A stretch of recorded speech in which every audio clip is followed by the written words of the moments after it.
Бүгін керемет тақырып сіздерге дайындап келген. Жалпы мынандай нәрседе бізде әдет, жиынтық әсер, жүйе деп алдым бүгінгі тақырыбымызды. Жалпы мынандай мәселе бар. Біз көбіміз емделеміз. Қандай да бір дәрігерге барамыз, бірдеңе. Әрбір барған маман бізге әртүрлі инструкция береді, бірақ нәтиже болмай жатады. Бірақ біз сосын артынан келеміз де бүйтіп айтамыз. Мінекей мен ананы бүйттім, мен мынаны сөйттім, ошым ештеңе маған көмектеспейді дейді. Бұл оқиға, бұл жағдай сплошь и рядом. Просто. Неге? Сіз дұрыс адамға барған болуыңыз мүмкін, сіз дұрыс шешім қабылдаған болуыңыз мүмкін, сіз дұрыс өнімді алған болуыңыз мүмкін, бірақ көмектеспейді. Неге? Себебі оның бәрі біздің әдеттерімізден. Ол қандай әдеттер болуы мүмкін? Ол біз оны уақытында ішпейміз, біз оның режимін сақтамаймыз, біз той-томалаққа бірдеме кеткенде бәрі бұзылып қалады деген сияқты мәселе. Осының ортасында тоқтап қаламыз, кейде сосын барып жалғастырамыз. Сөйтіп жүрген кезде курс лечения уақыты өтіп кетеді, курс лечения неполный болады, и содан кейін келеді, біз өнімдеріміз жетпей қалады, и одан эффект болмайды. Біз осының бәрін келеміз де, бірақ біздерде мынандай нәрсе болады басымызда. Мен курсты алдым, мен осыдан өттім деген ғана запись болады басымызда, мен ішкен жоқпын, мен ұмытып кеттім, мен бірдеңе болып кеттім деген нәрсенің бәрін біздер просто сливать етіп жібереміз, и содан кейін біз пікір қалыптасады. Қандай? Ол маған көмектеспейді вообще. Болды. И сонымен жүріп жатқан адамдар бар. Бұл тек қана денсаулық емес, бұл бизнеске де, бұл бүткіл біздің өмірімізде болып жатқан барлық салаға қатынасты жағдай. Жалпы біздер бүгін не аламыз? Білу, түсіну әдеттердің тізбегі. Бірінші қарастыратын мәселе. Екінші әдет фазасының 5 сатысы, жағымсыз әдеттерден шығудың формуласы, ми және health жүйесі не екенін түсініп аламыз, и жиынтық әсердің заңы. Тәжірибелік тапсырмалар болады, енді оны өздеріңіз артынан үйде жасайсыздар. Жалпы бұл курсты мен өзімнің басынан өткен нәрсе, соның негізінде жасаған авторлық курсым. Ол біріншіден Азамат Скаковтың «Сен» атты бестселлер кітабының негізінде жасалған, и екінші Даррен Хардидің «Compound Effect», яғни жиынтық әсер, қазақша, орысша нұсқасы накопительный эффект деп аталатын кітаптың негізінде жасалған курс. Енді мынандай мәселе, нәтижеге жеткізетін қадам қандай? Курс нәтиже бермейді дейді. Мына курс деген айтып отқан курстарымыз, ол біздің емделу курсымыз болуы мүмкін, ол біздің оқығандағы курсымыз болуы мүмкін, ол басқада біздер қолданатын инструмент болуы мүмкін, шындап келгенде. Енді қараңыздар, ақпарат, әрекет, түсіну, әрекет, әдет. Бұл формула. Бізде осы уақытқа дейін мектепте қалай үйретіп келді? Бәрімізде школа оқыдық, бәрімізде мектептің табалдырығынан болдық. Біздерге дейді, алдымен материалды түсініп ал дейді. Сосын барып жасайсың дейді. Окей? Материалды түсінуге сізде қанша уақыт кетеді? Материалды түсіну вообще мүмкін бе кей жағдайда? Әркімнің өзінің бір белгілі бір деңгейде қабілеті болады, алғыр оқушылар болады, алғыр адамдар болады, олар бірден түсінеді. Но бірақ басы алмайтын адамдар болады. Олар мектепті 3-ке бітіреді мысалға. Бірақ өмір керісінше көрсетіп жатыр ғой. Сол оқымаған балдар қазір бизнесмен күшті, мықты болып жатыр ғой. Неге? Ол деген оқыған адамның сондай болып қалады, оқымаған адамдар соның бастығы болады деген мәселе емес. Ол басқа мәселе, ол біздің әдеттеріміз деген мәселе. То есть, қараңыздар, бір нәрседі, материалды мықтап түсініп алу үшін біздер оны біріншіден оқып білуіміз керек. Не материал екенін, ақпаратты яғни алып өзімізге сіңіруіміз керек. Окей? Енді оны түсіну үшін біздер просто әрекет жасауымыз керек. Яғни жасап қарауымыз керек. Біздерде көбіне олай болмайды. Мына жерден оқып алдық, сосын екінші жерге барамыз, қалай жасап жатыр екен. Үшінші жерге барамыз, сен істеп жатсың. Төртінші біреуін сұраймыз, сен қалай істедің? И біздер кілең теория жинап аламыз. И айналып келгенде біздер бәрін білеміз, бірақ ештеңе жасамаймыз. Дұрысында түсіну үшін ол просто формула. Ақпарат алдың, жасап көрдің, и сол әрекет етудің барысында біздер түсінеміз. Болды. Басқа секрет жоқ. И әдет деген мәселе. Жалпы біздің миымыз еріншек деп айтады. Көп деген психологтар айтады. Біздің адамның миы капец ерімшек. Неге? Я ми ерімшек емес, просто мидың функциясының негізгі функциясы біздің энергиямызды сақтап қалу. Яғни сіз бұрын соңды істеп көрмеген дүниеңізді істемекші болсаңыз, сізде просто андай болады. Энергияны сақтау керек болады. То есть айтады, ол қиын, ол ауыр, сен шаршайсың. Осындай сигналдар бізге келе бастағаннан кейін біздер не істейміз? Біз сылтау ойлап таба бастаймыз. И формула простой, тоже әрекет. Енді материалды біз алдық, әрекет еттік, оны түсіндік, и түсінгеннен кейін дальше әрекет.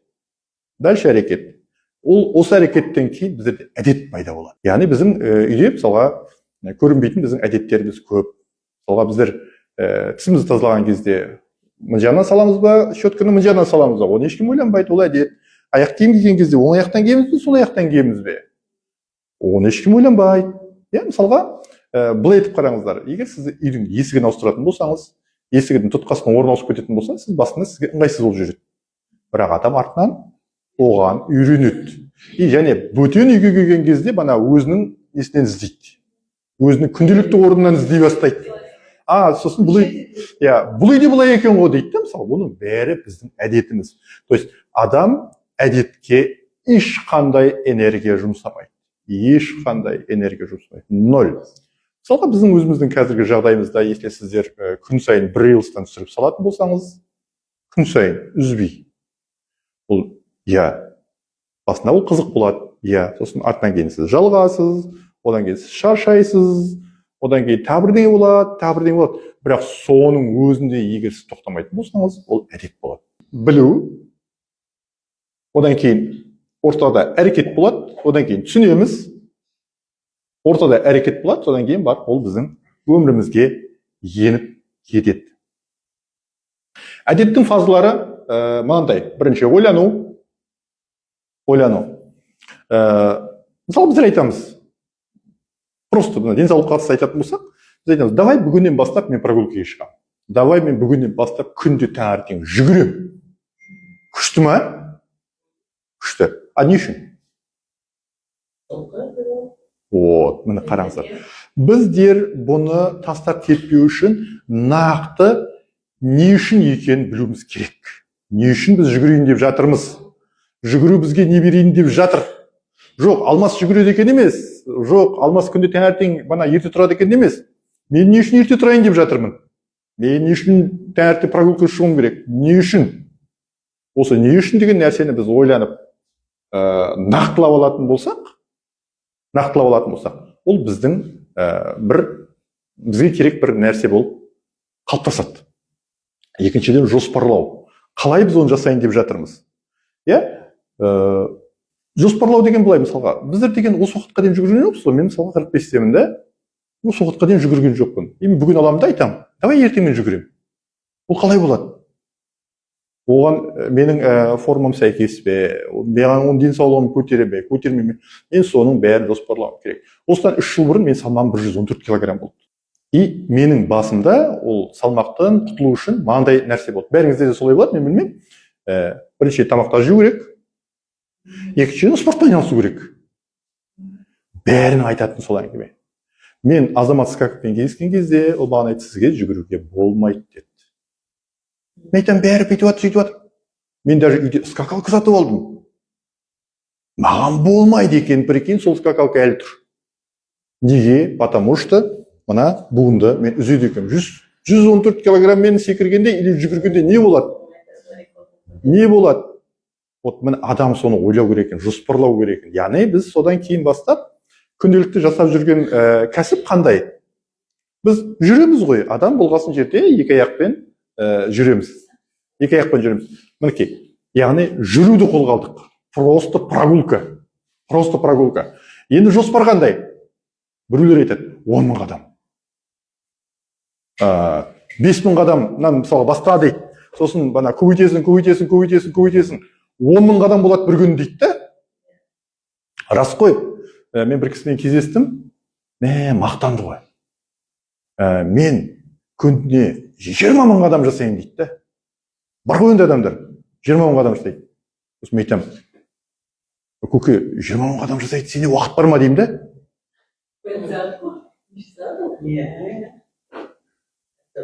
Енді ол әркімнің өзінің таңдауы. Просто ол нәрсе қиын нәрсе. Жалпы цифра көп болған сайын, мен бана айттым ғой, біздің миымыз еріншек деп. Біздің миымыз еріншек, біздің мидың функциясы энергияны сақтап қалу. Яғни цифра неғұрлым көп болса, адам соғұрлым оны жасамайды. Потому что ана көп нәрсені болдыру үшін, оны бітіру үшін бізге 1045 вагон энергия керек. Ол энергия бізде пока жоқ. Значит, мен не істеймін? Логика просто. Мен бүгін 15 минут жүрем. 15 минут. Алып барам жарты сағатқа дейін. Идеалі 1 сағат. 1 сағат прогулкаң уже 10 мың шаққа жағынайды негізінде. Адам темптер әртүрлі, бірақ дегенмен. Но уақытпен есептесеңіз, адамның екінші валютасы қазіргі уақытта ол уақыт. Ақшамен қатар ол валюта. Біздер бірдеңе болса уақыт жоқ деп айтамыз ғой. Сосын ақша жоқ деп айтамыз. То есть сол жоқ нәрсемен біздер есептеуіміз керек. Жоқ нәрсемен. То есть 30 минут уақыт табуға бола ма? Болады. Күнде таңертең. То есть 1 жарты сағат ерте тұрсаңыз, адамға қиын емес. Көп емес, 1 жарты сағат ерте тұрсаңыз болды. Жүріп келіңіз. Все. Жоспарлау деген осы. Любой нәрсені банаға адамның миына сиятындай етіп жоспарлап алу керек. Менің миыма сиятындай, сіздің емес, менің. Солай. Одан кейін әрекет. Бана айтқан әрекет басталады. Тұрақтылық. Әрекет болғаннан кейін бұл нәрсе тұрақты болу керек. Мен бүгін банаға шығып келдім, мен бүгін жүріп келдім, мен бүгін жүгіріп келдім, мен бүгін бүйтіп келдім емес. Ол тұрақты болу керек. Тұрақты. Тұрақтылық біздерде 21 күннен басталады. 21 күннен 42 күннің арасында осы біздің әдеттеріміз қалыптаса бастайды. Енді нәтиже бірден келмейді ғой всегда. Бана да айтып жатырмыз, денсаулыққа қатысты айтатын болсақ, әркімнің денсаулығына қатысты нәтиже бүгін болмайды. Мысалға, спортсмендер көп уақыт бойына сол белгілі бір спорт түрімен шұғылданғаны үшін олар спортсмен. Мысалға, ол біздің денсаулығымызда сондай сияқты нәрсе. Мен бүгін бір таблетка іштім екен, оны 10 күн іштім екен, одан мен тәуір болмаймын. Никак. То есть, мен онымен қатар өзімнің денсаулығымды жақсартатын нәрселерді бірге жасап қатар алып жүруім керек. Сонда ғана. Ол банаға айтып отқан менің әдеттерім, ол менің әдеттің ішінде мынандай ғой, общий әдет деп алсақ, қандай? Ұйықтау, сапалы ұйықтаудың әдеті, гидратация, су ішудің әдеті, тамақтанудың әдеті, режим дейді, былайша орысша айтқанда, әдет қой режимді. Тамақтанудың әдеті, одан кейін банаға біздің өміріміздегі қозғалыс, спорттың бар болуының әдеті, әркімнің өмірінде спорт әртүрлі. Менің өмірімдегі спорт ол просто прогулка.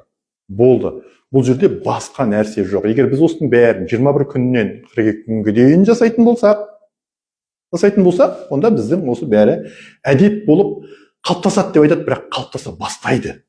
Ол просто бірден бір идеальный ештеңе болмайды. Енді 90 күнде де қалыптасады деп айтады. Мен айтайын, осы жерде жүргеніме 3 жыл болды да, осы режимде жүргеніме. Бірақ менде де срыв болады арасында. Неге? Ол туралы кейінірек. Міне, қызығын жоғалту дейді. Надоело кетеді қорасы. Күнде тәртіп тұр. Біз оны выгорание дейміз де, выгорание, кстати, выгорание деген күшті сөз. Модный термин. Мен қазір термин болғанда, ол термин ғой негізінде, бірақ біз оны как ақталудың инструменті сияқты қылып алдық та, анда айтамыз, менде выгорание болып жатыр. Мен күшті. Сізде выгорание, ол кісіде выгорание, оныкі выгорание. Менде де выгорание, почему бы нет? И банаға келіп сұраған кезде, не болып қалды сізге, сіз бүйтетініз, сөйтетініз осы, ой, менде сол уақытта выгорание болып жүр дейміз да. Ана кісіде, жақсы дейді да, просто нормально сияқты. Ол просто бізге қызық емес болып жатыр. То есть, күнделікті жасайтын просто нәрселер обычно қызық емес вообще. Шынымен де қызық емес. Таңертең ерте тұру қызық па? Қызық емес. Таңертең жарты сағат прогулка қызық па? Или 10 мың адам. Әркімде әртүрлі ғой. Қызық па? Қызық емес. Уақытында тамақ ішу қызық па? Қызық емес. Мен уақытында тамақ ішемін 3 мезгіл. 3 мезгілдің ортасында біреу жерде бургер жеп отыр да маған. Ол қызықтау да чем? Әуетке дейін шыдаудың орнына. Сондай нәрселер қызық емес. Күн сайын рилс салуда қызық емес. Күн сайын біреуге ақпарат беруде, осы нәрсені күн сайын мен айтам адамдарға, осының өзі мен үшін шындап келгенде қызық емес. Шашып кетесің артынан. Мінекей. Осы нәрседен өту керек. Бұл жерде бір күн демалуға болады. Бір күн демалу дегенді андай әдет қылып алмаңыздар артынан кейін. Демалудың да әдеті болады. Мысалға бір нәрсені жасамай қалуда ол да әдет. Бір күннің әдеті деген, мысалға мен оны бүйтіп алдым. Тамаққа қатынасты, енді көбіне біздер енді режим тамаққа қатынасты ғой әдеттеріміз. Мен оны бүйтіп алдым. Егер мені мысалға бір кісі қонаққа шақырса, тойға бірдемеге, мен ол жерге барған тамақ жеймін. Елдің жеп жатқан тамағын жеймін. Болды. Содан кейін мен өзімнің режимімде. Андай болып отырады кейбір адамдар. Ой, менде диета, менде бірдеңе, мен бүйтпеймін, мен сөйтпеймін дейді да банағы. Ол дұрыс қой, бірақ ол біздің миымызға үлкен нагрузка, өте үлкен. Сіз мен бүйтпеймін дегеннің ар жағынан істегіңіз келіп тұр да. Ана бургерді жеп қойғыңыз келіп тұр кәдімгідей. Анау шашлыкты жегіңіз келіп тұр. Анау күштіме былқып ет піскен қамыры сорпа сорып алған, керемет тәттіден қамыры қасқаның. Жегің келіп тұр ғой. Шеш, не жының бар сенің миыңды зорлап. Сол. Бірақ артынан режим.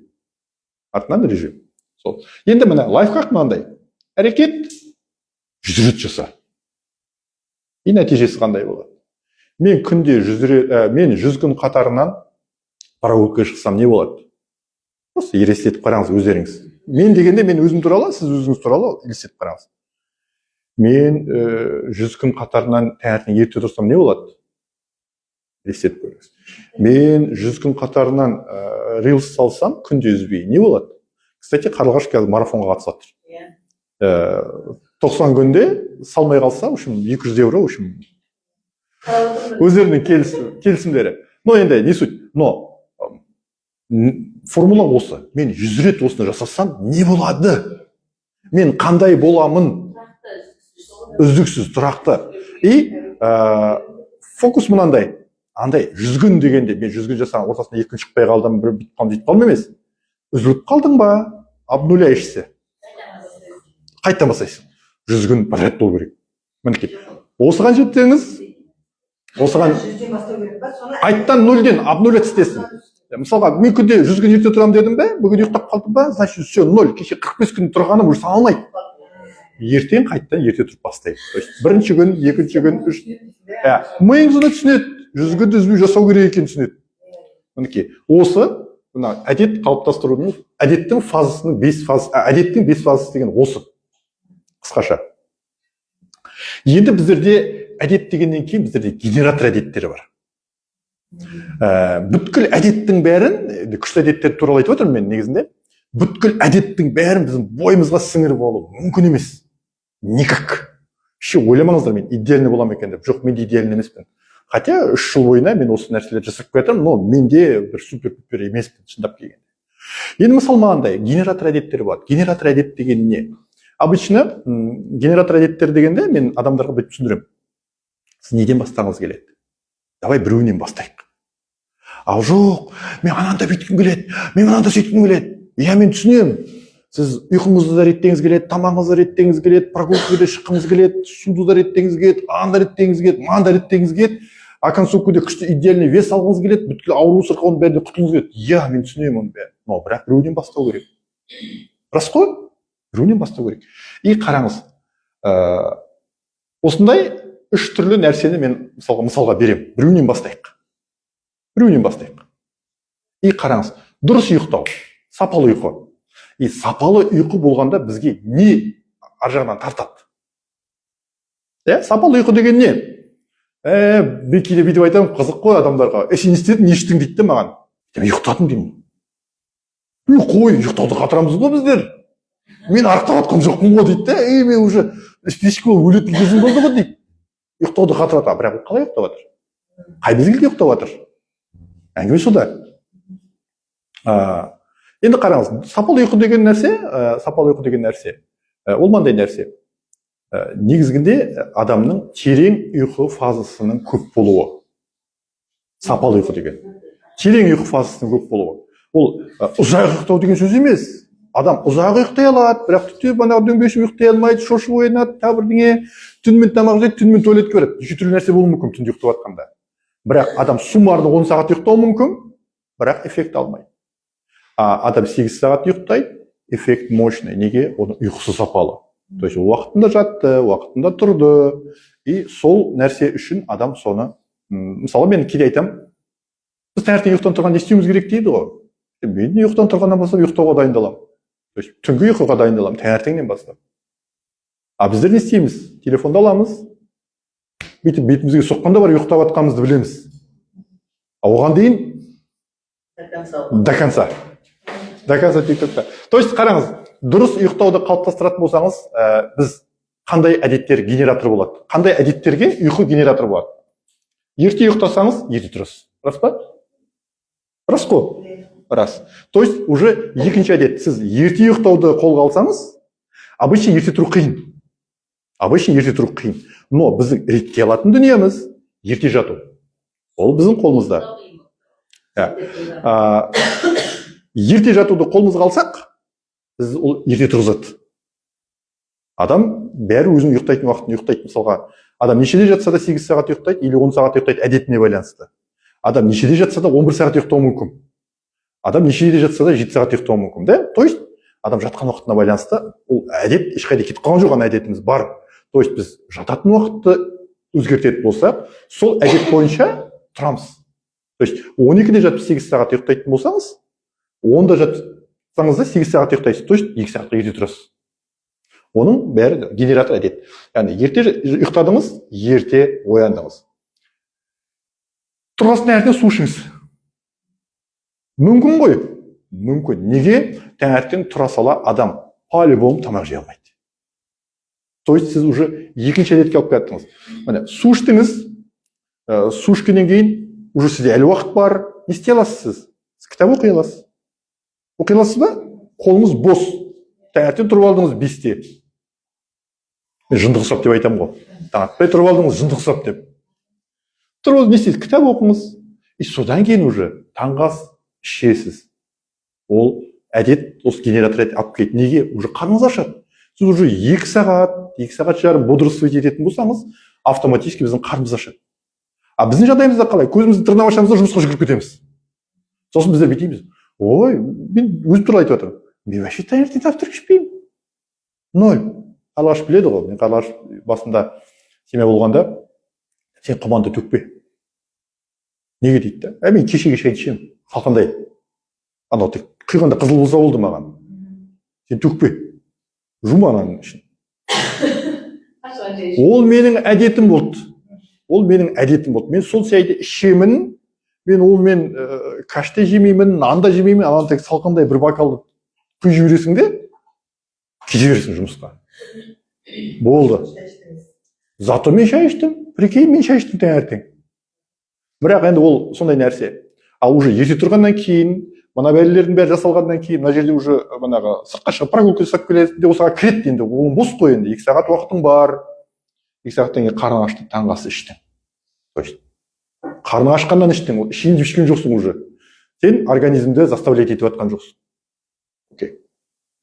Күніңіз күшті болады. Это железно. Потому что таңертең тұрдың, тамағыңды іштің, спортпен айналыстың, кітап оқыдың. Кітап оқыды деген ана YouTube қарап кетпеңіздер, ана жарылып жатқан, асылып жатқан, қырылып жатқан жоқ. Дұрыс нәрсе. YouTube қарауға болады, бір какой-то бір мысалға курс, күшті материал, мысалға Завгороднийдің әңгімесін таңертең тыңдауға болады. Без проблем. Но басқалай емес. Оны өзіңіз оны реттеп алсаңыз болды. И адамның миы бәрі заряженный болады, жұмысқа күшті, продуктивный етесіз. Екінші нәрсені істеп қарауға болады, спортпен айналысып көруге болады. То есть мынадан бастауға болады деген сөз ғой. Спортпен айналыссаңыз, ол не тартады айналасына? Мысалы жүгірдіңіз. Денеңіз шаршады. Ерте ұйықтайсыз. Мынаған алып келді ме? Мынаған алып келген сөз, мұнан бәрі болады деген сөз. режим реттеледі, дұрыс тамақтануды іздей бастайсыз. Вообще спортпен айналысатын адамдар питаниемен бірге айналысады. Потому что спорт плюс питание бірге жүреді. Всегда. То есть генератор әдет деген осы. Спортпен айналыстым, ол мынаны тартып алды. Мынаны айналысты, мынау астындасын тартып алды. Мынау да мынау. Енді дұрыс тамақтану туралы ойлап жатсыз ғой.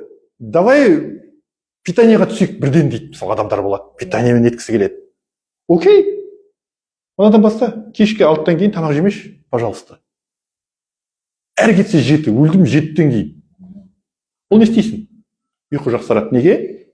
Аш қарынға ұйықтап жатырмыз. А біреулер айтады, мен аш қарынға ұйықтай алмаймын, ойбай.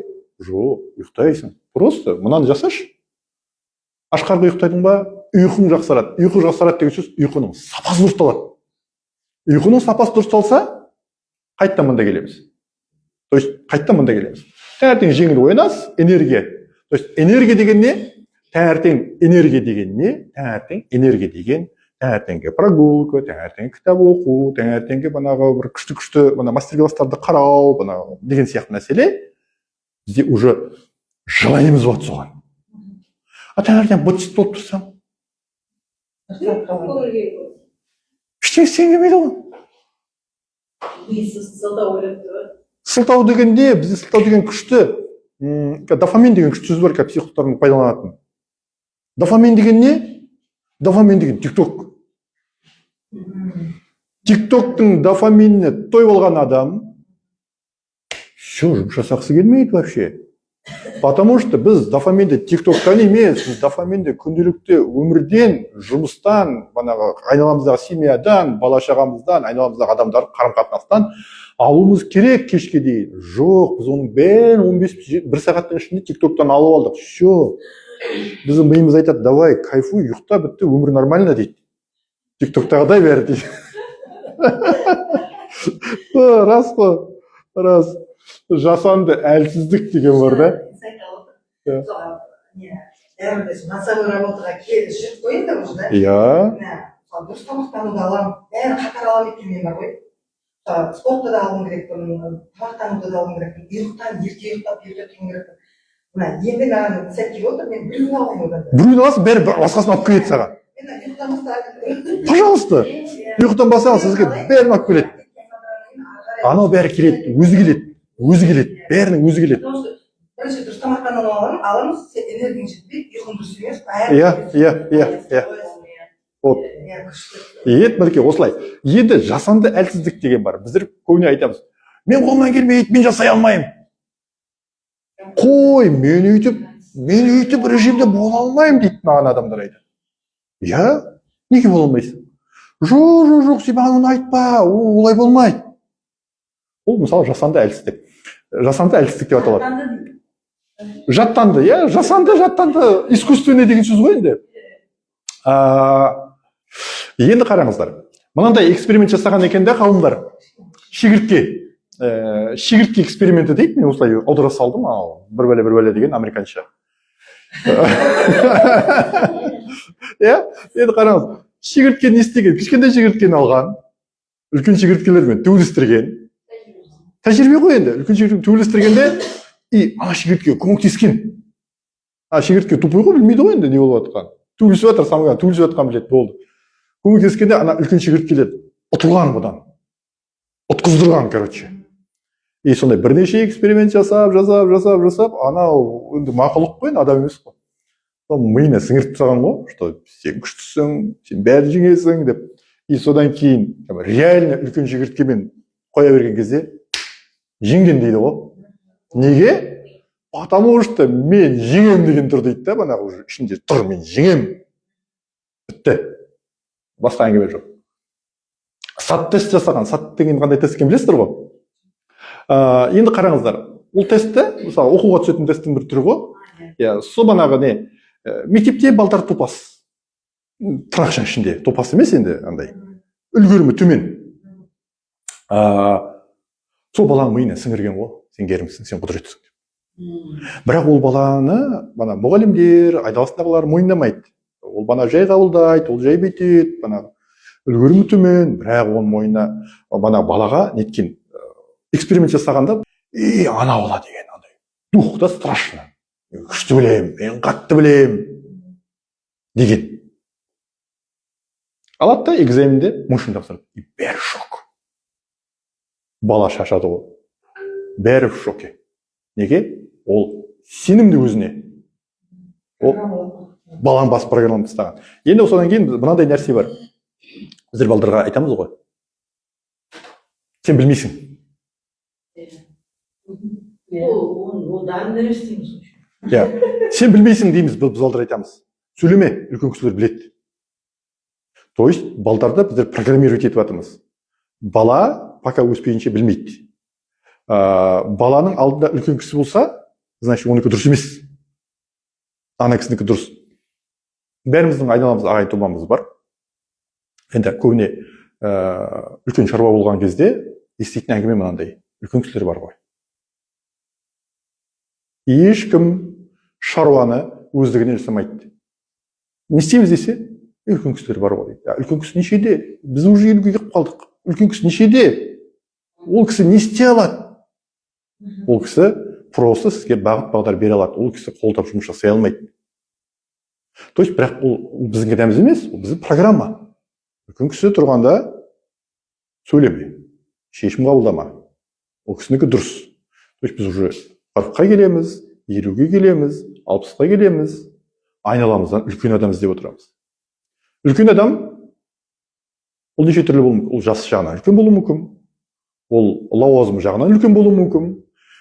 Біз өзімізді комфортно сезіну үшін әйтеуір бір адамды үлкен қылып аламыз. Ол біздің подсознаниеміздегі дүние. Жауапкершілікті тапсыру. Енді ол айналып келген соған келеді ғой. Айналып келген соған келеді. Ол деген бана осы жаттанды дейді, жасанды дейді, әлсіздік. Біз өзімізді банағыдай солай қойып қоямыз төменге. Сонда ойлап табамыз, короче говоря. Мысалы, мен осы әдеттерім туралы айтсам, мен олай жүре алмаймын. Я так не могу. У меня нету силы воли дейді. Мен бір жұмыстас кеншіге айтты. Менде ондай сенікінде сила воли жоқ дейді. Менде болды деп айтты. Менде сила воли болатын болса, мен 114 килограммға дейін маңдай болмаймын ғой. Бірақ мен болдым ғой. Бірақ одан кері нормально болдым ғой. Мінекей, осындай нәрсе адамдар өздеріне сылтау ойлап табуға мастерміз. Так. Жағымсыз әдеттерден қалай құтыламыз? Жағымсыз әдеттерден қалай құтыламыз? То есть, мынандай мәселе, біздің бұрынғы жаман әдеттеріміз ешқайда кетіп қалмайды. Біз соны түсінуіміз керек. Біз оның орнын басатын новый бір бәлені ойлап табуымыз керек, және ол дұрыс болу керек. Окей? Андай болмаңыз, мысалға, біреулер ойлайды ғой, мен Алмасқа өзгеріп кетті, жоқ, Алмас сол күйінде қалды. Мен әлі сондаймын, бірақ мен оның үстін жаптым басқа Алмаспен, басқа әдетпен. Болды. То есть мен банағы жаман нәрселерім де бар, мен әлі ол менің ішімде, ол ешқайда кетпейді. Ол менің әдетім жаман болса да. Бірақ мынау, мысалға, тоже мынандай эксперимент жасаған, адамдар тырнағын тістейді. Неге тырнағын тістейді? Зерттеу жасаған. Неге тырнағын тістейді адамдар? Қорыққанда, нервничеткенде, тағы бірдеңеге тістейді. Болды.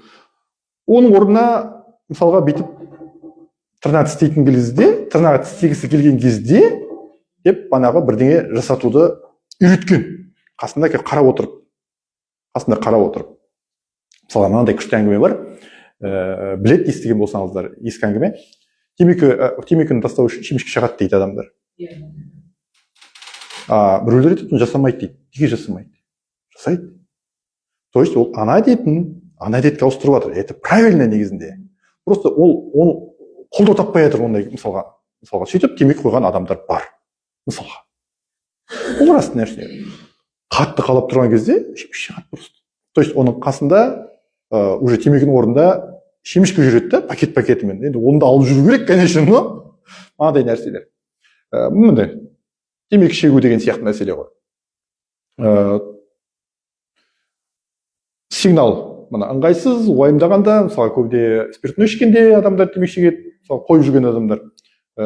Осындай болады. Әрекет осындай, и нәтиже қандай? Адам өзінің бір күшті болып қалғандай келеді. Бірақ не істеу керек? Осындай бір нәрсе, терең демал не деп банағы жүріп келіңіз деп неткен азамат өзінің кітабында. Бірақ бұны просто доступный нәрсеге ауыстыруға болады. сол шемішкіш жағы. Или мысалы біздерде витаминдер бар. Безобидный, мысалы тести би. Безобидный витамин, онымен тебе қойған адамдар бар біздерде. естідім менде. Ол безовидный витаминдер, ол просто ол темекіні қойғызады емес. Ол қойғызбайды темекіні, ол просто әдетін ауыстырып алды. Когда хочу, ананозыма салып жіберемін. Сананы өзгерту. Кофеге де байланысты сол нәрсе. Яғни сигнал келгенде біз білуіміз керек, сол әрекетті ауыстыруымыз керек. И нәтиже керемет болады. Ми және халт дейді, неге әдеттер бұзылады дейді. Жалпы неге әдеттер бұзылады? Жалпы біздер аш болған кезде дұрыс емес нәрселер жасаймыз. Аш болған кезде жасаймыз. Қарнымыз ашып тұрған кезде біздің басымыз жасамайды дейді. Тамақ. Рас қой?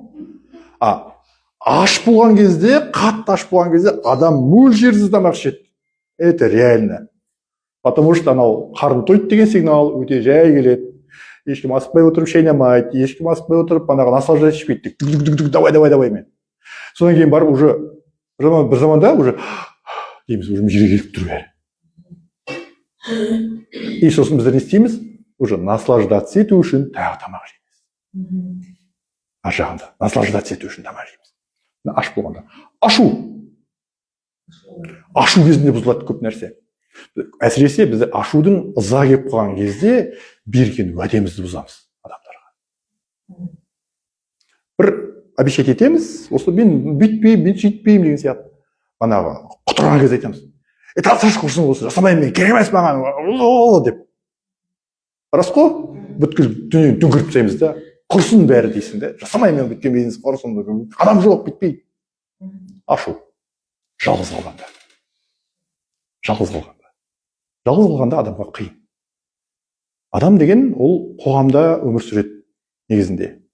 То есть біздің айналамызда всегда адам болу керек. Мен жалғыз болғанды жақсы көремін, мен бүйтемін, бәрі өтірік әңгіме. Бәрібір ол кісінің бір-екі сөйлесетін адамы бар. Ол менің ортамда болғысы келмейтін бар, может сіздің ортаңызда болғысы келетін бар. То есть адам жалғыз қалғанда неше түрлі бәлелер жасайды. Жалғыз қалғанда қазір деген адамдар телефонға кіріп кетті ғой. Балдар телефонға кіріп кетті, адамдар телефонның ішінде, телефонның жаны жоқ. Біздер жалғызбыз. Қазір неше түрлі бәле болып жатқан, содан адамдар өздеріне қол жұмсап жатыр, бірдемеге ұшырап қалып жатыр, тағы. Бәрі ол телефонның кесірі емес. Ол жалғыз қалғанның кесірі. Балдардың қазір тілдері жай шығып жатыр. Жалғыз қалғанның кесірі. Онымен сөйлесетін адам жоқ үйде. Бәрі телефонда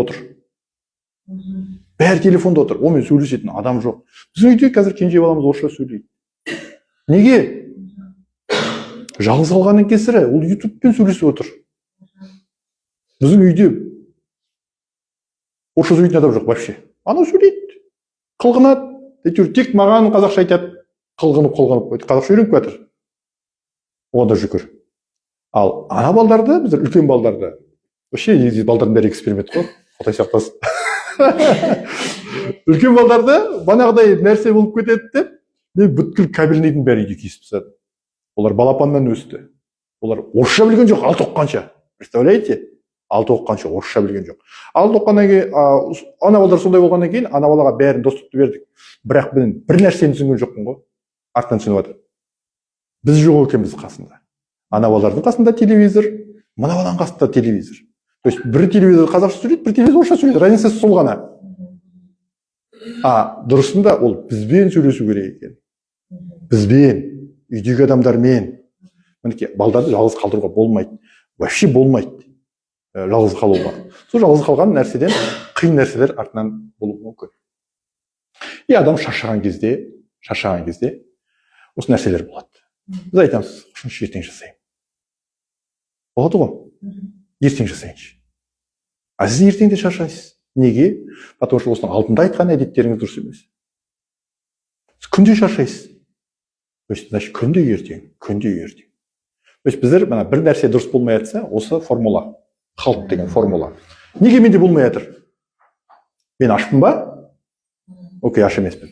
Мен ашуланып тұрмын ба? Мен жалғыз отырмын ба? Мен шаршап тұрмын ба? Деген мысалы, осы формуламен өзіңіз туралы жазып, шығарып алсаңыз, осыны реттеп алсаңыз, сізде уже успехқа деген 50% 50% сіз уже проблема шешесіз. То есть бүгін не үшін сіз рилс түсірмей қалдыңыз? Шаршап тұрсыз ғой. Егер сіз уже шаршап тұрғаныңызды түсінетін болсаңыз, уже 50% проблема шешесіз. Ертең обязательно түсіресіз. Бүгін таңертең не үшін ұйқыдан тұрмадыңыз? Шаршадыңыз ба, әлде басқа ма? Әлде мүмкін жатарда мына болған шығар. Құржыныш бәрі.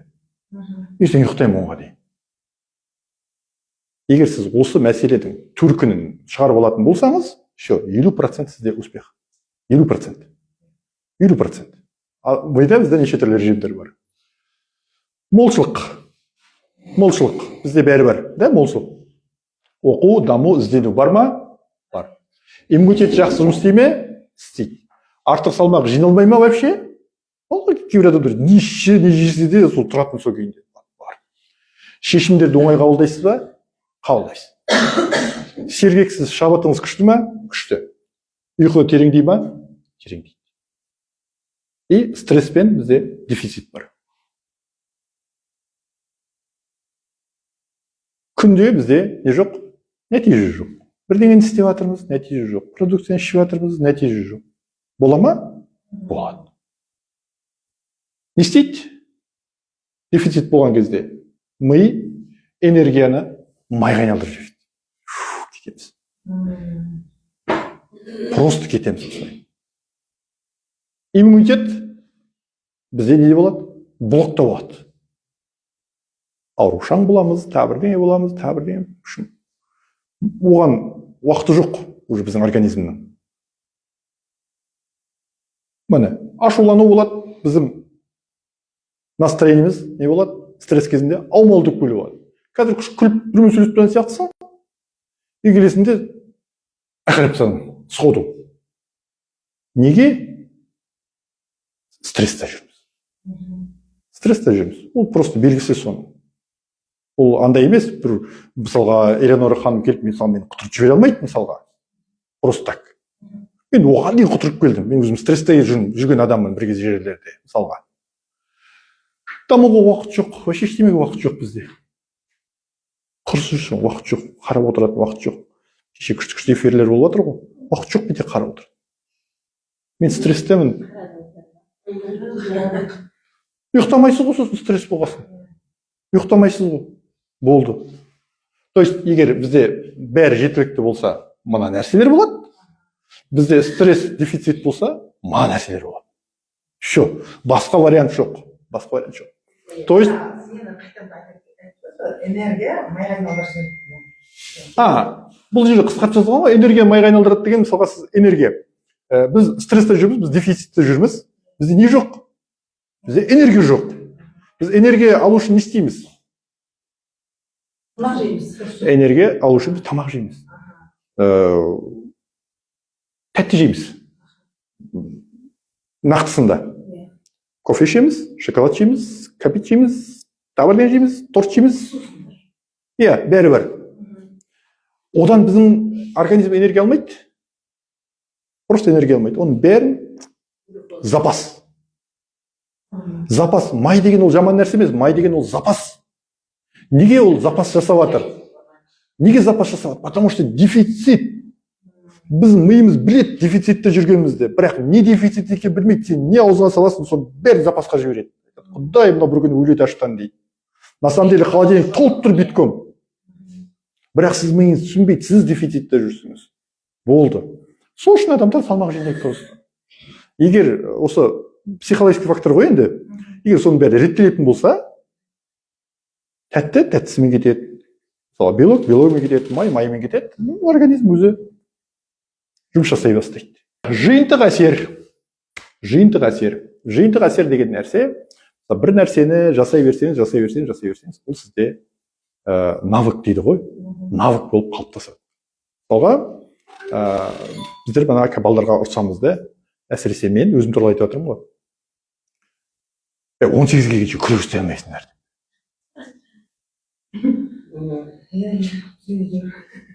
Неге күрек істей алмайды олар? Оларда навык жоқ. Навык жоқ. Сол ауылда тұратын балдар, олар ешкім желкелеп барып күрек ұстатқан жоқ. Шағаласып жүрді. ана тасып тастады, ана апарып тастады, мына итеріп тастады, мына түйіп тастады. Навык қалыптасты да банағы. Икем. Күрек ұстаудың өзінің икемі бар. Сондай сияқты мысал үшін айтып жатыр. Яғни бір нәрсені біздер қайталай беретін болсақ, және оны күн сайын 1%-ке улучшать ететін болсақ, 1%-ке күн сайын 37 есе жылдың соңында пайдалы әсер аламыз. Иә, нәтижесі 37 есе болады жылдың аяғында. Даже улучшать етпей жасайтын болсаңыз да жақсы ол. Бірақ күн сайын 1%-ке рилс салып жатсыз да, иә, салып жатсыз, и бүгін монтаж жасадыңыз. Ертең банағы заголовок жазып қойдыңыз. Ары күні субтитр қосып қойдыңыз. Бір күні фоновый музыка қосып қойдыңыз. Бір күні свет сатып алдыңыз, микрофон сатып алдыңыз, тағы бірдеңе, тағы бір. Былай алған кезде улучшениеге қатыспас, эффект мынандай болады. Ал енді просто жасап жатсыз ба, ол да күшті, ол да тұрақтылық. Ол да не? Минимум 21 күн. Максимум 90 күн, орташа 42 күн. Оның бәрі біздің әдетіміздің қалыптасатын уақыты. Әдеттеріміз қалыптасатын уақыты. 90 күн деген нәрсе не нәрсе? 90 күнде біздің организм любой нәрсені норма ретінде қабылдайды. Мен айттым ғой, X100 деп. Адам норма деп қабылдау үшін сондай нәрсе. Мен өз жағдайымды айтатын болсам, мен айтамын, 27 килограмм мен тастадым. 25 деп айтып жүрмін, округлять етіп, 27 килограмм по факту. Енді қараңыз. Мен бұл весті қазір ұстап тұрмын, 2 жыл болды ұстап тұрғаныма. Менің режимім баяғыдай емес. Мен спокойно тамақ жеймін. Кейде уақытын ұйықтамаймын, кейде тағы бірдеңе. Бірақ менің салмағым осы. Кейде менде болады, 1-2 килограмм сондай қосып алатын. Мен күнде өлшенемін ғой. Бірақ 2 күнде орнына келеді. 2 күнде орнына келеді. Біздер мындай нәрсе болар, кездестіріп жүрміз, адамдар арықтайды, бірақ керден толысып кетеді. Арықтайды, керден толысып кетеді. Качели. Это нездоровый качели дегізден. Бірақ мәселе қайда жатыр? Адам арықтырған кезде стрессте болады негізінде. Үлкен стрессте болады. Оны салмақ тастаған адамдар біледі. Нәтижеге жеткеннен кейін біздің миымыз айтады, все, алмас болды дейді. Алмас болды, не істеу керек? Осы ол дефицитте жүр ғой енді. Дефицитте жүр ғой. Давай ана орын жинау керек дейді. Ол сосын 104 келген тоқтамайды уже. Айтады, мына сол ертең оянуы мүмкін бір күні. Давай мен оған 130 жинап қояйын, лучше запаспен. Фотомды көрсетем, қатау болсам. Запаспен жинап берейін сол ұшқа. Ертең тағы бір күні бір жынды ой келу мүмкін ойына дейді да, бана запаспен жинайды. То есть никогда жүдеген адам өзінің бұрынғы весінен тоқтамайды. Всегда асып кетеді. Оны банаға неше түрлі марафондарда, спринттарда жүрген адамдар біледі. Енді фишка қандай? Мен осы новый салмағымды 90 күн бойы ұстап тұрым керек. 90. Это минимум база ғой, бұл база. Мен 90 күн бойы осыны ұстап тұра алсам, ғана менің организмім түсінеді, менің миым түсінеді. Алмастың, значит, весі 85. Нормасы 85. Сосын банаға, мен если банаға тойға барым, томанатқа барым, табіріне қосып алсам айтады, ой, бағай, ана қосып алды. Оның нормасы 85 еді, ана өледі ғой ертең дейді, давай, жүдеу керек. Жағу керек ағасқан дейді, мысалы. И адамда уже обратный процесс болады. То есть, қанша қосып келсең де, орнына түсесің. Қанша қосып келсең де, орнына түсесің. Уже менің нормам басқа болып кетті. Бұрын менің нормам 114 болып еді, мен қазір нормам 87. Все. Осыны қалыптастыруымыз керек. И мен бұл жерде Азамат Скаковтың кітабында күшті нәрсе бар, лайфхак. Мен мақсатты салмақ тастауға қойып жүрдім басында. Ең бірінші басында. Мен мақсатымды ауыстырдым сонда. То есть мен режимді бұрын салмақ тастау үшін жасайтын едім ғой, бана неше түрлі диета көрдім, бана тағы бірдеңені көрдім, тамақ ішпей көрдім, неше түрін көрдім. Бірақ мақсат салмақ тастау еді. Бірақ мен артынан бұл режимді өмір салты ретінде қабылдадым. Все. Менің марафоным 90 жасқа дейін. То есть мен 90 жасқа дейін ерте тұруым керек, 90 жасқа дейін менде прогулка болу керек, 90 жасқа дейін менде тамақтану режимі болу керек, 90 жасқа дейін менде тағы бірдеңе болу керек, 90 жасқа дейін мен дұрыс су ішуім керек. Иә, оны Алланың қолында ғой мен қанша өмір сүретінім. Бірақ мақсат. Мен 90 жасқа әлі келгем жоқ, әлі 50 жыл бар. Былай қарағанда. То есть финишке мен жеткен жоқпын да. Если салмаққа қойсам мен мақсатты, мен айтсам, мен 25 килограмм тастауым керек десем, 25 килограмм тастағаннан кейін мен мақсатыма жеттім ғой, все, финиш. Адам миы айтады, все, тоқта құрсын, болды ғой, қайда барасың сен дейді да. Мені автоматым тоқтатады. То есть мен өзім тоқтатамын да ол кезде. Вот, мінекей, оны осындай лайфхак. И қараңыз, мына күнде таңертеңге, мысалы, күшті нәрсе ғой банағы. 3+ деп алдық. Таңертең кітап оқу, банағы видео қарау, андай образовательный видео қарау, и бір қандай да бір курстан өту. Енді оны өзіңіз шешесіз, өзіңіз қанша уақытыңыз бар таңертең тұрғанда, бір 6-та тұрады, бір 5-те тұрады, бір 4-те тұрады. Әркімде уақыт әртүрлі ғой. И содан күнделікті күйбің тіршілікке араласып кеткенге дейінгі уақытта сіз осының ішінен не істей аласыз? Мысалға, кітап оқыңызшы, иә, кітап. Давай калькулятор кімде бар? Калькулятор ашайық. Күнде 3 бет кітап оқиық. 3 бет. Бір жылға көбейтші 365-ке. 1095 бет оқисыз бір жылда. Средний кітап 200 бет деп алайық да? Больше 200-ге.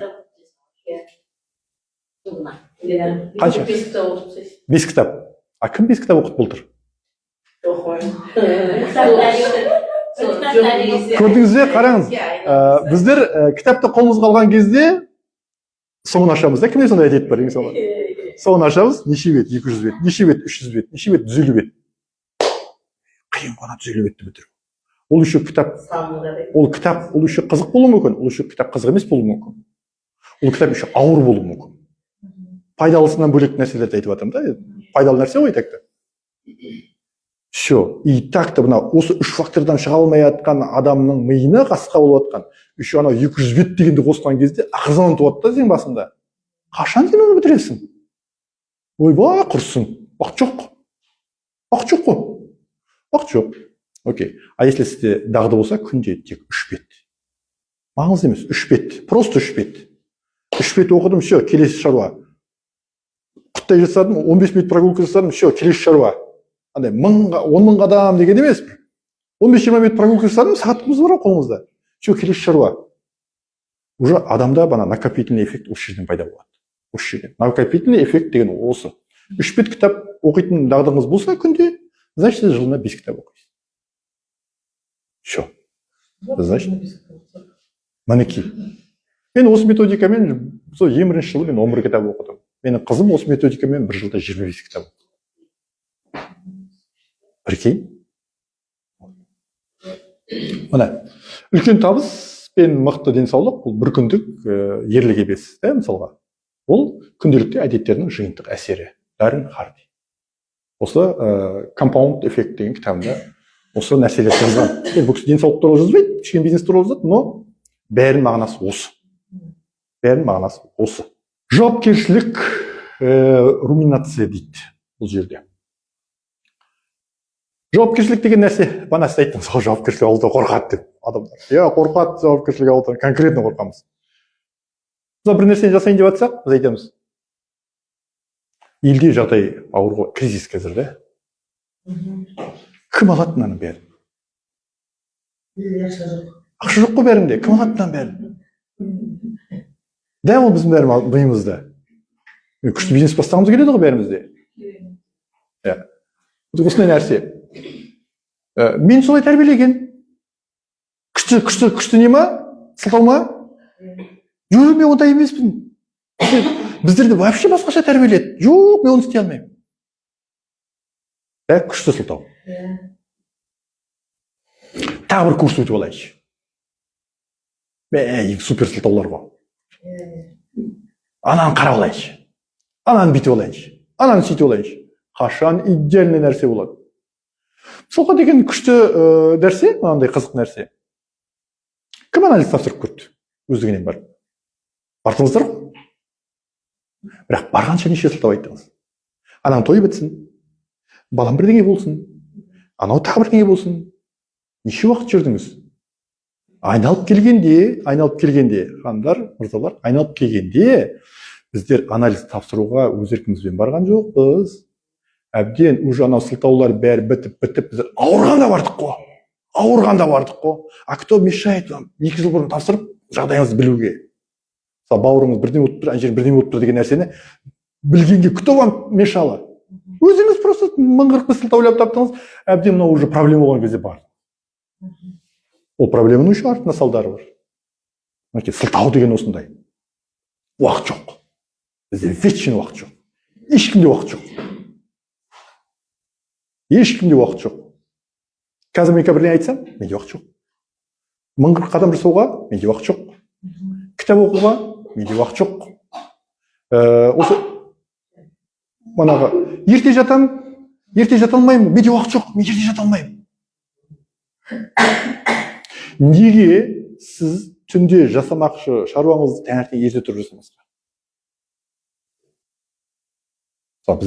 Мен өз мұғалім болдым ғой кезінде. Мен түнмен келесі материалды оқитынмын да. Түнмен бірдеңе жазады. Мысалы мен соны таңертең ерте тұрып оқи алдым ғой. Ешкім кедергі жасаған жоқ қой, бірақ менің уақыт жоқ. То есть менің ұйықтауға уақытым жоқ. Представляете, ұйықтауға уақытым жоқ. То есть мен қашан ұйықтаймын? Тал түскенде ұйықтаймын. Тал түскенде ұйықтаймын. Таңертең ерте тұру керек.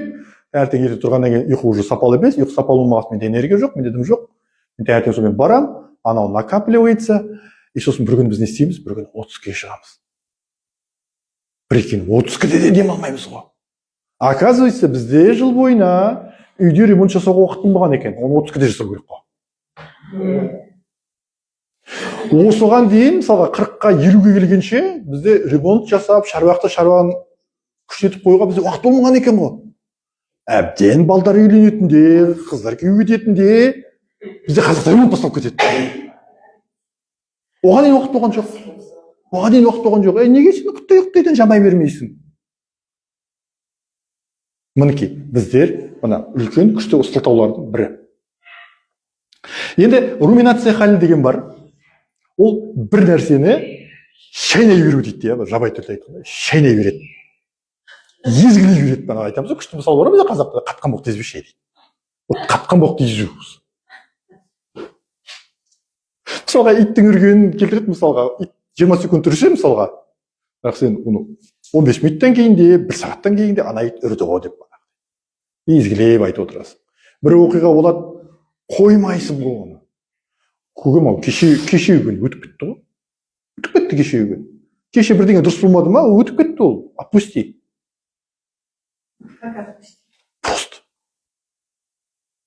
Просто. Өтіп кетті. Все. Бізге енді біз Алла тағаланың ең күшті жаратылысымыз ғой, ең сүйікті.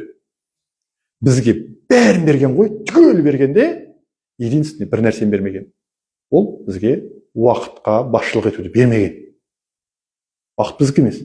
То есть біздің құзыретімізде өткен шаққа барып, бір бәлені дұрыстап, өзгертіп келетін бізде жоқ шанс ешқандай.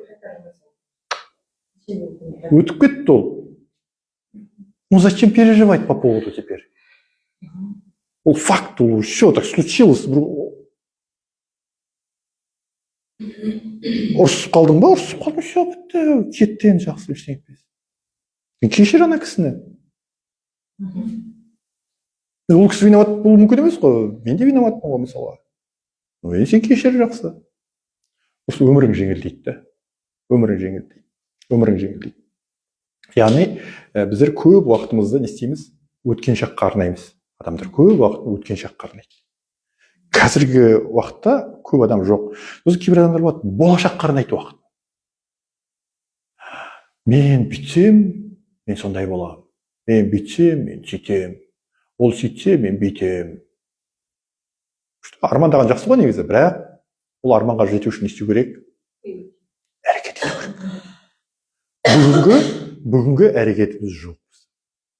именно бүгінгі. Именно бүгінгі. Иә, ертең күшті үйде тұрғым келеді. Ертең мен мысалға күшті денсаулығым болсын деген мысалға. Мен 90 жасқа дейін өмір сүргім келеді. Енді, как минимум. Мен 90 жасқа дейін тірі болуға болады, без проблем. Но бірақ менің ақылым дұрыс болса, менің аяқ қолым дұрыс болса, да, мысалға, баратын жеріме өзім денсаулық, бір сөзбен айтқанда. Бірақ енді мен оған, енді күшті арман ғой енді ол деген. Бірақ мен оған әрекет етуім керекпін ғой. Да? Әрекет етуім керек. Жаман дүниелерден құтылуым керек, уақытында ұйықтауым керек, дұрыс тамақ ішуім керек. Мысалға, дефицит болса витаминдерді мен бір жерден толықтыруым керек, иә? Сондай нәрселерді біз жасамаймыз да, но многого хотим. Қазір деген айналаңызда үлкен адамдар бар ғой. Қазір 100 жасаңыз деп тілек айтып қараңызшы, 80-ге келген кісіге. Дал деп айтатын білесіз бе? Қой, осы балалардың алдында бедетін салмай алса жетеді маған дейді. Неге? Олар банағы 90-ға келген адамды көрді. Олар 90-ға келген адамды бақты. Мысалға, солардың әңгімесін естіді. Олар мұндай болғысы келмейді. Олар ауырып төсек тартып жатқысы келмейді. Төсек тартып деген ең жаман нәрсе. Мысалы, өзің баратын жеріңе бара алмасаң, это уже күйік. Любой адамға ыңғайсыз. Ондай болғысы келмейді. Оның миында сол нәрсе. И плюс ол адам 80 жыл бойы 90 жасында күшті выглядеть ету үшін ештеңе істемеген біледі. Просто біледі, ештеңе істемеген. И сосын манағыдай әңгіме айтады бізге. Қой, біз тек осы отырған күйімде алып кетсе, тек соған ризамын дейді. Болды. То есть, значит, біз бүгін жас күнімізден бастап, енді Алланың берген ғұмырын жасаймыз по-любому. Одан ешкім зекір басып кетпейді. Но біз өзімізге сол 90 жасты елестетуіміз керек. Сол 90 жаста, сол 100-ге жақындаған шағымызда дұрыс болу үшін біз әрекетіміз жасауымыз керек. Ол әрекетті всегда бізге Алла Тағала қайтарады. Всегда қайтарады. Қандай әрекет қыласың, сондай қайтарып береді. Сондықтан, мінекей, біз осы нәрсені жасауымыз керек. То есть, бүгін мен өмір сүру деген, анау кайфовать ету деген емес, жұрттар қате түсінеді көбіне. Бүгін мен өмір сүру деген сөз, сол болашаққа бүгін әрекет ету деген сөз. Бүгін әрекет ету. Все. Ал бүгін ішіп жемегенде, бүгін тойға бармағанда, ертең кеткенде, біткен не болады деп адамдар көбісі деп айтады. Бүгін мен өмір сүру деген ол емес. Ол ғана. И жапондықтардың көш нәрсесі бар, икигай дейді. Бұны Азамат Скакут айтады өзінің кітабында. И бұны көбіне қазір байқайтын болсаңыздар, айтып жүрген адамдардың бірі ол Марғұлан Сейсенбай. Марғұлан Сейсенбай осы икигай деген нәрсенің, сосын кайдзен деген нәрсенің енді несі фанаты да қатты. Енді ол кісінің несі интерпретациясы өте қиын, но мынау жеңілдетілген түрі соны. То есть жақсы көретін дүниеміз қандай? То есть круг сызамыз, жақсы көретін дүниеміз қандай? Қасында қолымыздан не келеді? То есть біздің жақсы көретін дүниемізбен қолымыздан келетін дүния қиылса ма? Қиылсады, да, мысалға? Или қиылыспай ма? Егер қиылысатын болса, сол үшін бізге ақша төлей ма? То есть сол осы үш шеңбердің қиылысқан жері икигай деп аталады. Мынаны отырам ба? Иә. Қай істен нәтиже бересіз, қандай істен нәтиже бересіз? Иә. Яғни мен өзімнің қабілеттерімді жазамын, иә? Қабілеттер, мысалға деген қараңыз, біздің жағдайымызда алатын болсақ, біз енді көбіне Корол туралы айтамыз ғой. Корол туралы айтатын болсақ, біз Корол жақсы көреміз бе? Не үшін жақсы көреміз? И жазамыз. Шуылдатып. Өнімдер біткен, анау біткен, мынау сөйткен, жаздық. Окей. Қолымнан не келеді? То есть Королда бір бәле болу үшін мен бірдеңе істеуім керек қой. И жазамыз. Мен рилс түсіремін, мен анан бүйтемін, мынаны сөйтемін, адамдар шақырамын, айтамын, бүйтемін, сөйтемін. Айтып жатсыз ба? Айтып жатсыз. Бар ма? Ақша төлей ма? Ақша төлейді. А не үшін ақша төлейді сізге? Бүйткен үшін бүйтіп төлейді, бүйткен үшін сөйтпейді. Бәрін етесіз. Бәрі бір жерде тоғысады. Бәрі бір жерде тоғысады. И осы тоғысқан жерді бана икигай деп атайды. То есть, мынаны бүгін жасайсыздар. Так, жаман әдеттеріңізді анализ. Полностью түсіріп аласыздар ма? Жаман әдеттеріңізге полностью анализ жасайсыздар. Прям дәптерді ашасыз, қолмен отрудки прям жазасыз. Менің жаман әдеттерім қандай? әркім өзін жаман айтатынын біледі. Біледі. 100% біледі. Прям жазыңыз. Ол мынандай нәрсе ғой, жазып отқанда мынандай нәрсені естеріңізде болсын. Ол жазған дүниені ешкім оқымайды сізден басқа. Сондықтан прям полный откровение болады. Әрине енді ешкім оқымайды екен деп анау бала шаға жүріп жігітсі күтпеңіз енді, конечно. Но, тем не менее, сондай немен банаға жазасыздар. Екінші, генератор әдеттері банаға сіз уже таңдап алдыңыз ғой. Генератор әдеттің біреуін таңдайсыз. 3 генератор әдет бердім. Сол банаға дұрыс ұйықтау, спорт, сосын тамақтану режимі. Осы 3 генератор әдеттің біреуін таңдайсыз. Бастайсыз, да? Таңдайсыз, пока таңдап атсыз ғой енді, бастайсыз ғой. И банаға сол бойынша бастайсыз. Бастайтын күніңізді жаз деп жазыппын мен. Қашан бастайсыз? Мысалы сіз ерте тұрам дедіңіз бе? Ертеңнен бастайық. Все. То есть, бүгіннен бастайық. Ертең басталмайды, бүгін басталады. То есть, бүгін ерте ұйықтау керек, значит, ұйқыны қолға алатын болса. То есть, бүгіннен бастайсыз. Мен де сөйтіп бүгіннен бастап кеттім. Мен 23-тің 26 декабрь күні ұйықтадым. Мысалға, сондай, ол жерде мен істедім. Просто телефон сөндіріп тастадым. Лайфхак айтайын сіздерге. Қалай мен ұйықтауды дұрыс бастадым? Мен просто телефон сөндіріп тастадым. Менде телефонға соқпайтын адам жоқ. Скорее всего, сіздерде де солай. Түнімен жазады, түнімен соғады. Тупо сөндіріп тастадым да зарядкеге қойдым. Телефонды өшіріп зарядкеге қойдым. Логика қандай болды? Үйде ұйықтап жатқан кім? Тек қана мен. Потому что мен бүгін бастадым. Біздің үйдегілер оны түсінбейді әлі. Не мама түсінбейді, не қарлығаш түсінбейді, не балдар вообще в шоке, папаға не болып кетті, шаршаған болар дейді деп соға. Кейде болады, шаршап келіп ережеде ұйықтап қалады.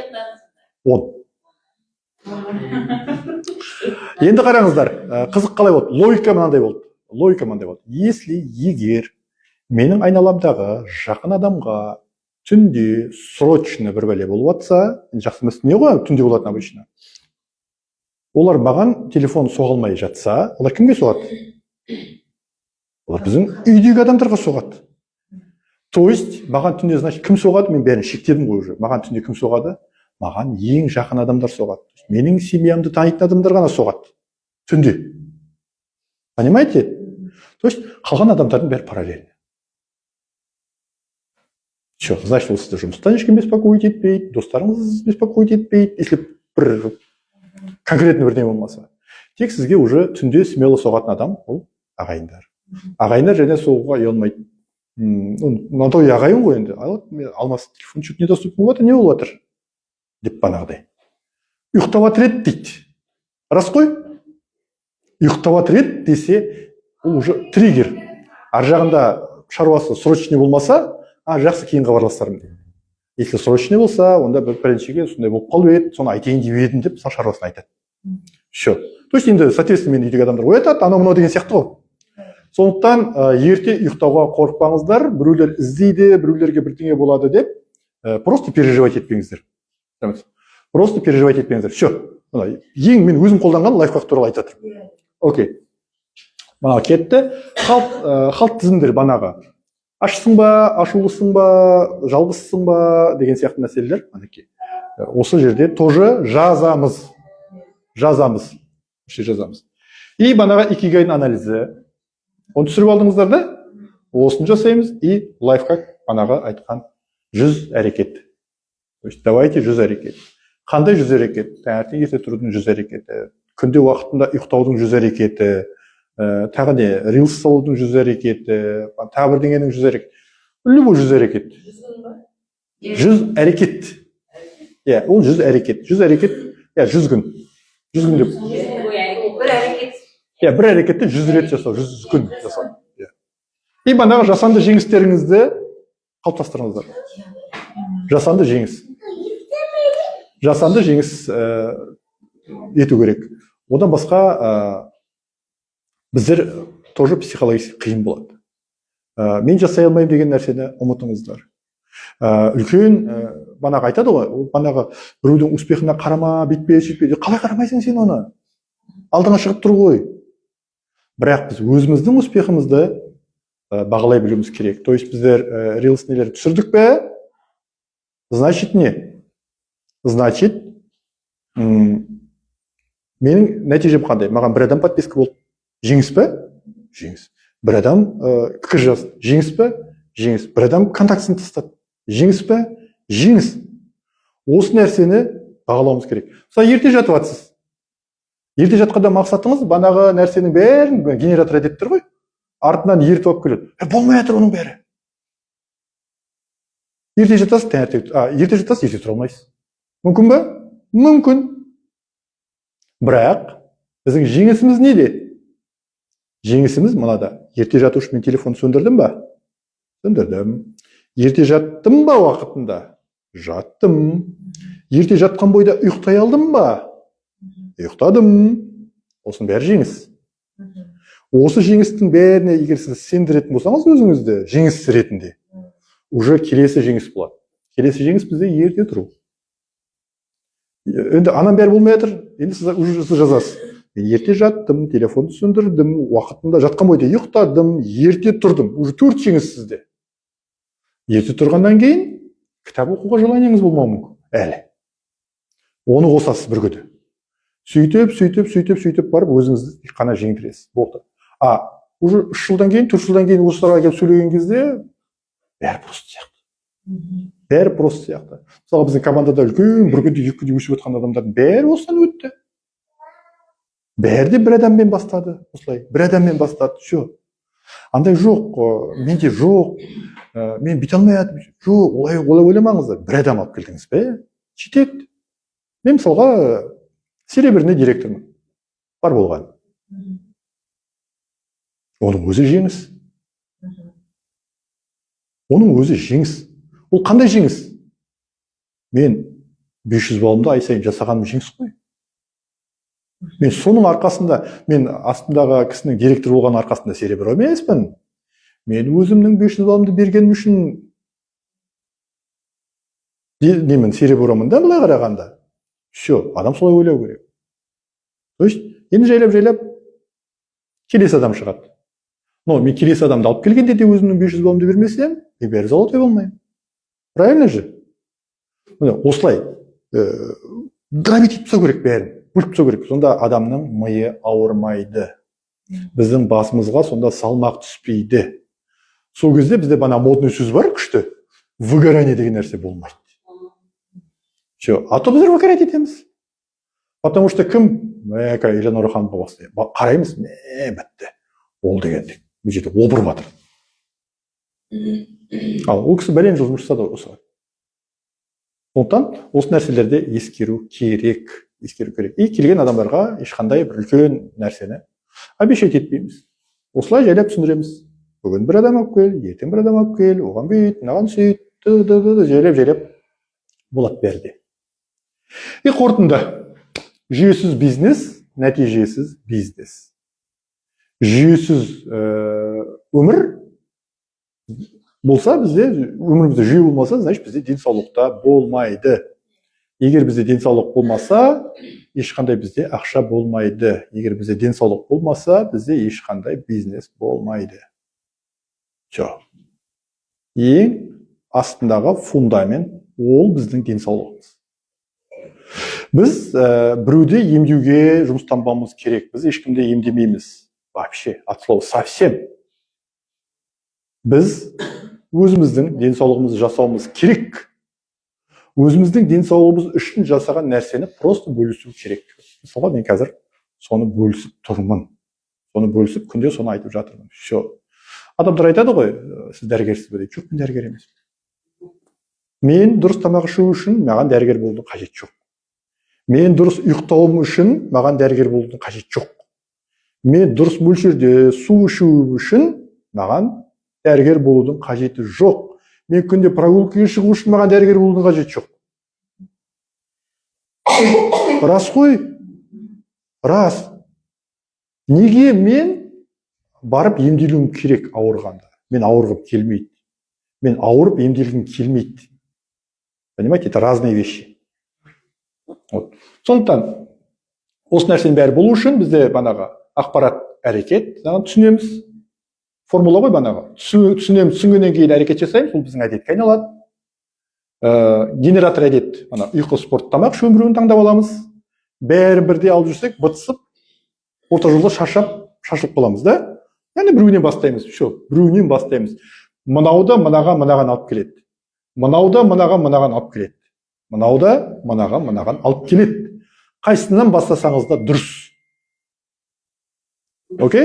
Сондықтан өзіңізге не жақсы, не қолыңыздан, қазір не қолыңыздан келеді, соны бастаңыз үшеу. Болды. Жаман әдеттер тек әрекетті өзгертіңіз дейді. Жаман әдетті біз жеңе алмаймыз. Біздің әдетіміз ол әдет. Қазақта күшті сөз бар. Ауру қалса да әдет қалмайды деген. То есть сол әдет қалмайды, бірақ оның әрекетімізді өзгертуіміз керек. Просто и все. Әрекетімізді өзгертуіміз. Не істейміз? Ызаладамыз, өйтеміз, темекі тартамыз, тартпа темекі, басқа бірдеңе жаса орнына. Тырнағын істейсің бе, тістеме тырнағын, басқа бірдеңе жаса. Нетіп кеткенде торт бірдеңе жейсің бе, жемесе оны, басқа бірдеңе жаса орнына. Все, өзіңізге ыңғайлы дүниемен ауыстырып алыңыз. Окей. Халт, аш болу, ашулы болу, жалғыз қалу, шаршау. Осы нәрсе тоқтату керек. То есть оны қалай тоқтатамыз? Опять-таки жазып, өзіміз біліп аламыз. Состояниеміз, өтіп кеткен состояние, бәрі эмоция, әрекет деген нәрсе бізге бағынбайды кейде. Бірақ дей тұрғанмен, өтіп кетсе де анализ жасап жазамыз. Мен неге ана кісіге сөйтіп айтып тастадым? Неге мен мына кісіге бүйтіп тастадым? Неге мен соны бүйте қоймадым? Просто постфактум қағазға жазып, сіз соны түсінсеңіз, егер сіз түсінсеңіз, ол кісі түсінбей ақ қойсын, ол кісі түсіндіре алмайсыз. Ешқашан біреуді дұрыстауға тырыспаңыз. Тек қана мен бұл жерде болды. Өзіңіз түсінсеңіз, манам айтқан 50% жеңіс сіздің қолыңызда. Жоқ. И әрбір әрекетті күн сайын 1%-ға жақсарту. Бір жылда 37 есе нәтиже болады. Бүгін жасаймыз. Ал осымен болды. Енді сұрақтарыңыз болса, қоюға рұқсат.